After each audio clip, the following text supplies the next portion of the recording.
এই তরুণেরা বিশেষ এক ধরনের গ্লাস কিনতে লাইন ধরেছেন, এটাকে বলে এক্লিপস গ্লাস। স্পেনের এই তরুণেরা একটি বিশেষ ঘটনার প্রত্যক্ষদর্শী হওয়ার প্রস্তুতি নিচ্ছেন। ঘটনাটা কি? না, শুধু স্পেন নয়, গোটা ইউরোপেই এমন প্রস্তুতি চলছে। কারণ এক মহাজাগতিক ঘটনার সাক্ষী হতে চলেছে ইউরোপ। 2026 সালের প্রথম পূর্ণগ্রাস সূর্যগ্রহণ। কিন্তু ইউরোপের কিছু অঞ্চলে এমন গ্রহণ হচ্ছে 1 শতাব্দীরও বেশি সময় পর। আজ 12 আগস্ট দেখা যাবে 2026 সালের প্রথম পূর্ণগ্রাস সূর্যগ্রহণ। চাঁদের ছায়ায় সূর্য ঢেকে গিয়ে ইউরোপের নির্দিষ্ট কিছু অঞ্চলে কিছুক্ষণের জন্য নেমে আসবে রাতের অন্ধকার। 2024 সালের এপ্রিলের পর এটি পৃথিবীর প্রথম পূর্ণগ্রাস সূর্যগ্রহণ। চাঁদ যখন সূর্য ও পৃথিবীর মাঝখানে এসে একই সরলরেখায় অবস্থান করে, তখন চাঁদের ছায়া পৃথিবীর ওপর পড়ে এবং সূর্য সাময়িকভাবে ঢেকে যায়। এই প্রাকৃতিক ঘটনাকেই সূর্যগ্রহণ বলা হয়। পূর্ণগ্রাস সূর্যগ্রহণ তখনই হয় যখন চাঁদ সূর্যকে সম্পূর্ণরূপে ঢেকে ফেলে, ফলে দিনের বেলায় কিছু সময়ের জন্য অন্ধকার নেমে আসে। প্রতি বছর পৃথিবীতে 2 থেকে 5টি আংশিক বা বলয়গ্রাস সূর্যগ্রহণ দেখা গেলেও পূর্ণ সূর্যগ্রহণ তুলনামূলকভাবে বেশ বিরল এবং শতাব্দীতে গড়ে 66 বার বা 1.5 বছরে একবার ঘটে থাকে। এবার স্পেনের আইবেরীয় উপদ্বীপে 1 শতাব্দীরও বেশি সময় পর এমন সূর্যগ্রহণ দেখা যাবে।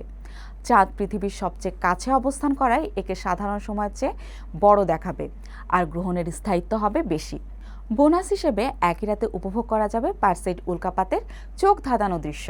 আর্কটিক মহাসাগর থেকে শুরু হয়ে পূর্ব গ্রিনল্যান্ড, আইসল্যান্ড, পর্তুগাল এবং স্পেনের উপর দিয়ে বিস্তৃত হবে এই পূর্ণগ্রাসের পথ। স্পেনের লিওন, ভ্যালেন্সিয়া ও পালমা সহ প্রধান শহরগুলোতে এটি চরম রূপ নেবে।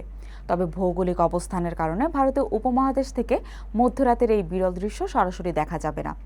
অবশ্য ইউরোপীয় মহাকাশ সংস্থা তাদের ইউটিউব চ্যানেলে এটি বিনামূল্যে সরাসরি সম্প্রচার করবে। তবে এই মহাজাগতিক মাহেন্দ্রক্ষণকে ঘিরে আমাদের সমাজে নানা কুসংস্কারও প্রচলিত রয়েছে। অনেকে মনে করেন গ্রহণের সময় খাবার গ্রহণ, রান্না করা কিংবা ভ্রমণ করা অমঙ্গলজনক। কেউ কেউ ভাবেন এতে অতিরিক্ত ক্ষতিকর রশ্মি নির্গত হয়, যা থেকে বাঁচতে গ্রহণ শেষে গোসল করা জরুরি। সূর্যগ্রহণ নিয়ে কুসংস্কার শুধু আমাদের দেশে নয়, ইউরোপেও আছে। যেমন এ সময় খাবার খোলা রাখলে খাবারে বিষক্রিয়া হয়, মদ নষ্ট বা টক হয়ে যায়। গর্ভবতী নারী নিয়ে আমাদের উপমহাদেশ ও ইউরোপের কুসংস্কার প্রায় কাছাকাছি ধরনের, আর তা হলো গ্রহণের আলো গর্ভবতী নারীর উপর পড়লে সন্তান বিকলাঙ্গ বা অন্ধ হয়ে জন্ম নিতে পারে। তবে বিজ্ঞানীরা স্পষ্টভাবে নিশ্চিত করেছেন এসব ধারণার বিন্দুমাত্র বৈজ্ঞানিক ভিত্তি নেই। সূর্যগ্রহণকালে আলাদা কোনো ক্ষতিকর রশ্মি নির্গত হয় না। তবে একমাত্র যে বিষয়টি নিয়ে সতর্ক থাকা জরুরি তা হলো চোখের সুরক্ষা। নাসা খালি চোখে সূর্যগ্রহণ দেখতে কঠোরভাবে নিষেধ করেছে।